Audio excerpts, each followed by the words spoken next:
ইমামের মুহাদ্দিস ফোকা পৃথিবীর বিখ্যাত উলামারা বসে বসে আমার নবীর মিলাদের মাহফিল করত। জোরে বলুন সুবহানাল্লাহ।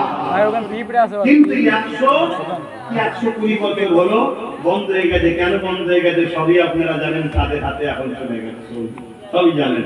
কিন্তু আজকে ফিরো তাম পৃথিবীতে মিশর বলুন, বাহরাইন বলুন, কাতার বলুন, ইরাক বলুন, আফগান বলুন, পুরো পৃথিবী জুড়ে, হিন্দুস্তান বাংলাদেশ তো আছেই, সারা পৃথিবী জুড়ে আমার নবীর শিশুবেলার আলোচনা, শুকরানা মাহফিল ও খুশি আনন্দ প্রকাশ করা হয়। জোরে বলুন সুবহানাল্লাহ। তবে হ্যাঁ, যারা ডিজে বক্স বাজিয়ে নামাজ কাজা করে, গানে গুটকা দিয়ে নামাজ বেনা উজুতে রাস্তায় হই হই করে বেড়াবে, এটা বড্ড বাড়াবাড়ি। এর সাথে আমাদের কোনো সম্পর্ক নাই। যেমন কেউ বারণ করলে তার সাথে সম্পর্ক নাই, বাড়াবাড়িটাও সম্পর্ক নাই। কিন্তু ইসলাম বাড়াতেও নিষেধ করেছে, কমাতেও নিষেধ করেছে। কথা বুঝে আসছে?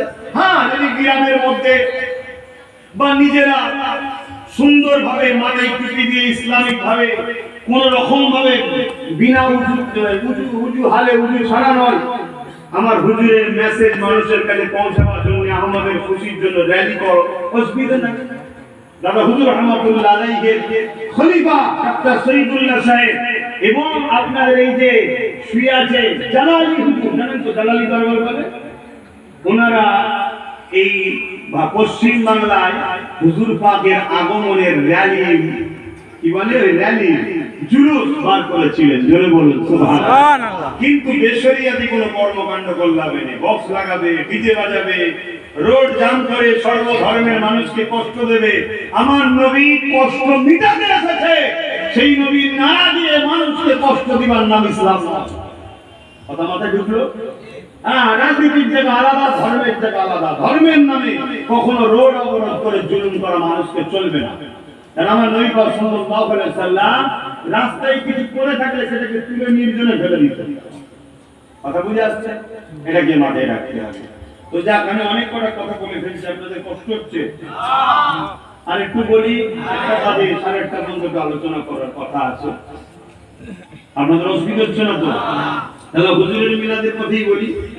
আর কি কি অখিয়া হয়েছে অনেক ঘটনা সংক্ষেপে বলি। আম্মা জামিনা বলতে লেগেছে, আমি একদিন ঘুমিয়েছিলাম, আমার খবের মধ্যে একটা সুন্দর চেহারাওয়ালা যুবক ছেলে চলে আসলো। আমি ঘুমটা ভেঙে গেল, ঘাবড়ে গেলাম। ওই যুবকটাকে দেখে চিন্তিত হয়ে গেলাম। ওই যুবকটা বলতে লেগেছে, আমিনা আপনি ঘাবড়াবেন না মা, আমি দুনিয়ার কোন যুবক নয় মা। হে মামিনা, আল্লাহর পক্ষ থেকে এসেছি, আমি বললাম জিবরাইল, মেসেজ নিয়ে এসেছি, খুশির খবর নিয়ে এসেছি। হে মামিনা রে, আপনার গর্ভে সন্তান রয়েছে। আমি অবাক হয়ে গেলাম, কারণ সন্তান থাকলে মায়ের আগে বলে পিরিয়ড বন্ধ হয়ে যায়, আমার তো পিরিয়ড বন্ধ হয়নি। হে মামিনা, আপনার গর্ভে সন্তান রয়েছে। মা আমিনা রে, আপনার গর্ভে যে সন্তান রয়েছে এটা অন্য কোন সন্তান নয়। আম্মা আমিনা আরো অবাক হয়ে গেলেন, সন্তান থাকলে মায়েদের পেটটা বড় হয়, আমি আমিনা তো যেমনই তেমনই রয়েছে। হে মা আমিনা, এটা অন্য কোন সন্তান নয়। আমিনা রে, আপনার গর্ভে যিনি রয়েছেন তিনি বলেন আল্লাহ পাকের দোস্ত পেয়ারা। হে আমিনার একটা মেসেজ রয়েছে, আল্লাহ পাক আমাকে জানিয়ে পাঠিয়েছে, দুনিয়ার কোন মানুষের নামে নাম রাখা হবে না, এই বাচ্চার নাম আল্লাহ পছন্দ করে রেখে দিয়েছে। যখন কিছুই ছিল না তখন এই বাচ্চার নাম ছিল আল্লাহ নূরের পর্দা আড়ালে নামকে সুরক্ষিত করে রেখে দিয়েছিল। ইতিপূর্বেই না কখনো পৃথিবীর কেউ শোনেনি। হে মামিনা, আপনার বাচ্চার নাম হলো মুহাম্মদ।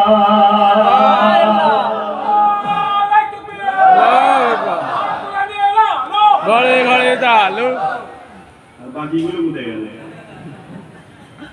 শুধু কোরআনের আলো জ্বালিয়ে দিলে হয়ে যাবে? এখন তো আবার একদল বেরিয়েছে, তারা শুধু কোরআন মানে, হাদিস মানে না। এরকম বললাম, সব থেকে ভালো স্লোগান হলো কোরআন সুন্নাহর আলো ঘরে ঘরে যায়। কোরআন সুন্নাহর মধ্যে সবই এসে যায়। কথা বুঝা যাচ্ছে?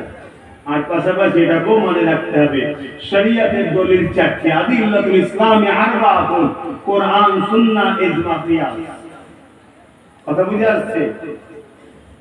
সব হাদিস উপরে ঈমান আনতে হবে। খুব কথাটাকে মন দিয়ে বুঝবেন।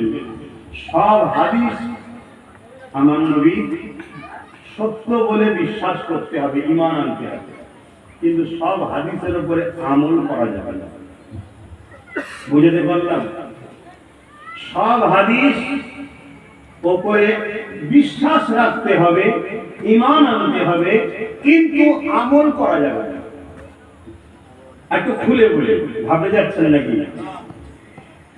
এক হাদিস দ্বারা আরেক হাদিসকে হুজুর রদ করেছে, রদ করে দিয়েছে, বাতিল করে দিয়েছে।